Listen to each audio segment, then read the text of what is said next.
What is a culture war and why am I bringing it up?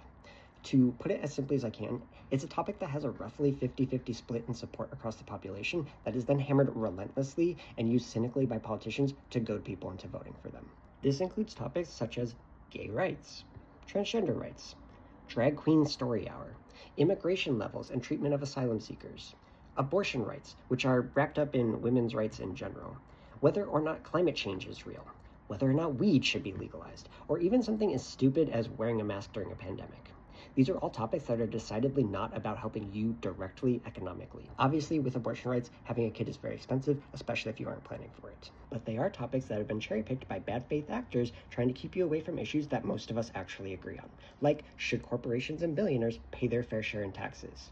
Overwhelmingly, the country says yes. In a poll from this past March by Pew Research Center, 58% of Americans said tax rates on those with household incomes over $400,000 a year should be raised, and 63% said taxes on large businesses and corporations should also be raised. So why doesn't it happen? Why are they instead about to pass a bill that raises taxes on low-income earners while corporations and the already well-off keep their taxes cut? Politicians, backed by these large donors, thanks to Citizens United, which maybe I'll get into in another video, are beholden to these private interests, not to you.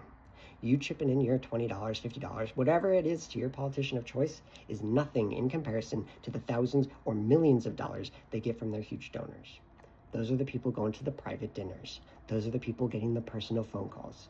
Those are the people getting listened to. And the politicians who are doing this are getting elected by using the culture war topics to rile you up about the issue of their choice to make voting for them seem existential to you, all so they can support their donors. I hate to break it to you, but if a politician is taking any sort of corporate or billionaire donations, they're not looking out for you. Unless you get lucky and what you want happens to align with what a billionaire dictates. But what's good for you and what's good for a billionaire rarely intersect. It's hard to unsee this once it's made visible, so just remember, don't fall for the culture war. When your taxes go up and the bills you're already struggling with are even harder to handle, I want you to keep in mind that immigrants are not doing this to you. Drag queens are not doing this to you. Weed is not doing this to you. Corporations and billionaires who have bought their politicians are. Stay vigilant.